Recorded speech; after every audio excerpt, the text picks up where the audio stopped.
Good day everyone, and welcome to the channel. It's Londononion here with a Back for Blood weapons review, and in this review we're going to be looking at our fourth shotgun, the TAC14. Now as part of today's discussion, we're going to be including my proposed weapon-centered deck build, following the review. Now although the stats and specs of the weapon speak for themselves, I will be giving my evaluation on the weapon's capabilities in combat. This will involve tactics that suit the weapon's strengths, and an overall score. Now, evaluation will take place on four main fronts: ammunition economy, crowd control, mutation deterrence, and pressure combat. Before we get started, it is important to note that a weapon's shortcomings can be supplemented with one's card selection, but evaluation will mainly be geared toward the weapon's base attributes. Additionally, one's character choice can make a weapon somewhat more forgiving. Meanwhile, difficulty selection can accentuate or soften the downsides. So starting off with the TAC's ammunition economy, which is essentially how long a weapon can practically last throughout a given level, the TAC14 is a pump-action shotgun that only holds 3 shells. Despite the low capacity, the damage is highest amongst all of the shotguns reviewed, making rather quick and easy work of Ridden. Additionally, despite the weapon's stats, its efficacy in mid-range combat against Ridden is surprisingly high, allowing one to make critical shots with ease. Now, the TAC14 has rather wide crosshairs, which may discourage users from hip firing, but again, the weapon's damage and spread only prove to be reliable in eliminating Ridden. At 7 meters and below, the TAC14 will inflict its maximum damage. This unfortunately still puts the weapon in the danger zone, but it is not much of a sacrifice to fire outside of its maximum effective range. Ultimately, the only downside one may have to worry about when using the TAC14 is user error, since there are only 3 rounds to expel. Moving on to crowd control. Depending on one's corruption cards and main events in a given stage, crowd control will be more or less an important constituent in one's survival. Higher difficulties will likely create a greater need for effective crowd control. The TAC14 will experience difficulty when dealing with crowds. With only 3 shells to fire, its ability to put down Ridden in fast-paced, high-volume circumstances is rather low. The only time the TAC14 can have an easier time with crowds is if targets are close-knit, or if one can enhance the total shell count via magazine-enhancing attachments. Now, the low magazine count is a double-edged sword. Since each shell must be reloaded individually, reloading does not take particularly long, but it will happen frequently. When stationary or on a back pedal, the TAC14 will have satisfactory performance. The penetration and power allows one to eliminate multiple targets with ease, and with the wide crosshairs, fitting multiple targets into one's sights becomes easier than with other shotguns. Trying to advance through a crowd, however, will come with significant difficulty. Not only will the shell count / frequent reloading be a burden, but the mobility of the weapon diminishes its ability to move efficiently while firing. The silver lining here is that aiming seems almost unnecessary.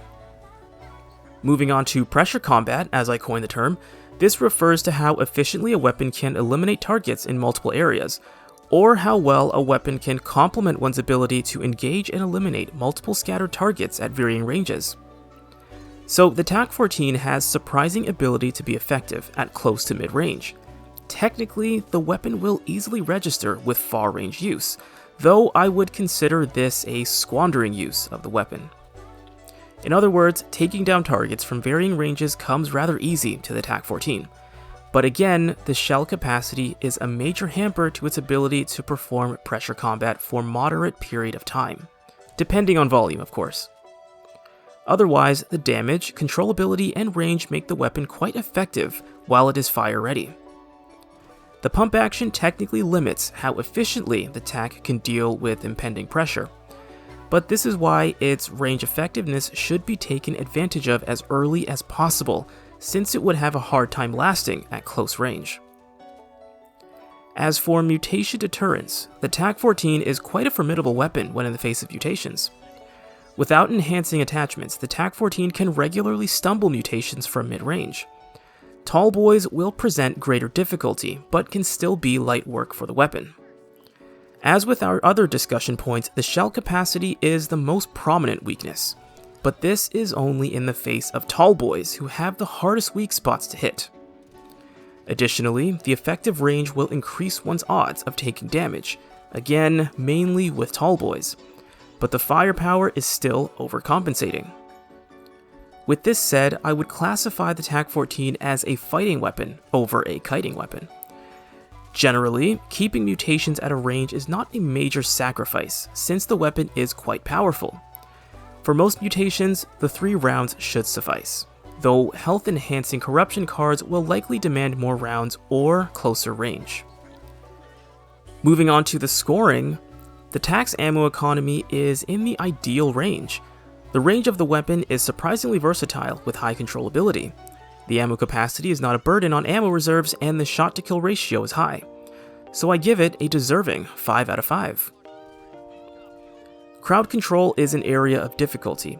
It has some ability to tackle large numbers, particularly when they are close-knit or bottlenecked.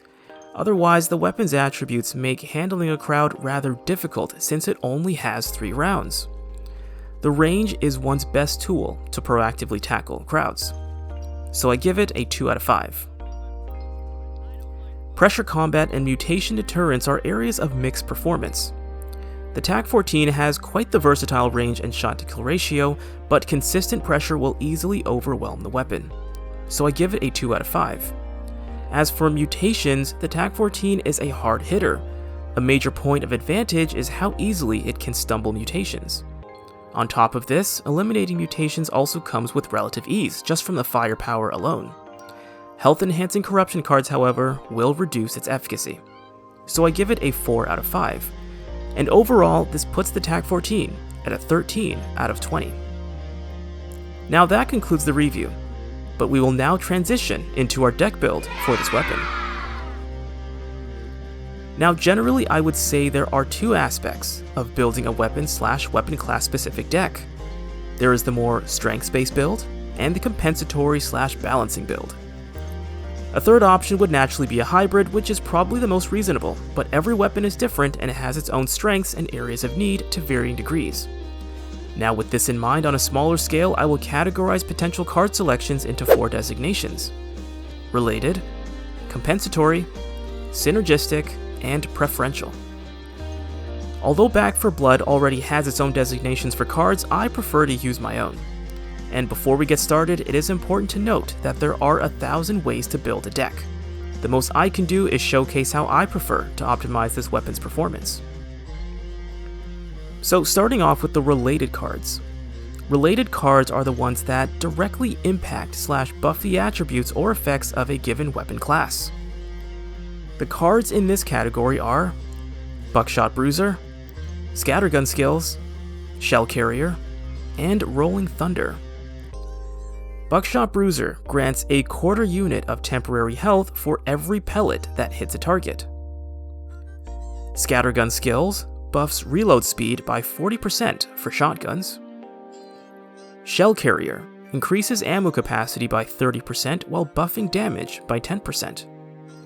And Rolling Thunder increases move speed by 35% while firing with shotguns and buffs damage by 10%. Given how easy it is to receive damage while using the TAC14, Buckshot Bruiser is a perfect answer to keeping one's vitality up. As for Scattergun Skills, increasing reload speed will help with the frequent reloads to make them a seamless part of combat. This will also assist with the pump action as well. The mobility of the TAC14 is on the lower side. Having a buff to movement while firing, which will have a higher frequency due to Scattergun Skills, can only be a benefit. This also goes for the damage buff, which doesn't require an explanation. Shell Carrier is also a useful addition, granting more ammo and damage effectiveness. This only makes the weapon much more threatening, so I choose to employ all cards. Now moving on to the compensatory cards. Compensatory cards are meant to counteract the weapon's main weaknesses, or balance out its areas of need. In the TAC's case, according to its stats, mobility, accuracy, and range are the main areas of need, though as a shotgun, both accuracy and range aren't necessarily meant to be high, but can still benefit from improvement. To help cover mobility, I choose to employ Marathon Runner. Marathon Runner eliminates strafe and backpedal movement penalties. Now, as stated earlier, aiming down the sights of the TAC14 is for the most part unnecessary. So to aid with the accuracy and mobility of the weapon, I choose to employ Quick Kill, which increases accuracy by 50% while disabling aiming down your sights. Additionally, I also choose to employ Mag Coupler, which boosts reload speed by 50%, and this also comes with disabling ADS. Lastly, I choose to use Silver Bullets to enhance the effective range by 15% and boost damage by 10%. So the choices here are intended to maximize flexibility while using the TAC14 with Marathon Runner, and eliminating any possible need for ADS by increasing accuracy. Additionally, the reload speed will become even faster with Quick Kill, coming to a grand total of 90% increased reload speed. Moving on to the synergistic cards, these are cards that have impacts to increase areas of strength or work to optimize the effects of other cards or one's choice of character. The cards I chose for this category are Shredder, Confident Killer, Marked for Death, and Medical Professional. Shredder increases damage by 1% for every connected pellet and stacks up to 15% provided that rounds connect within 3 seconds of each other.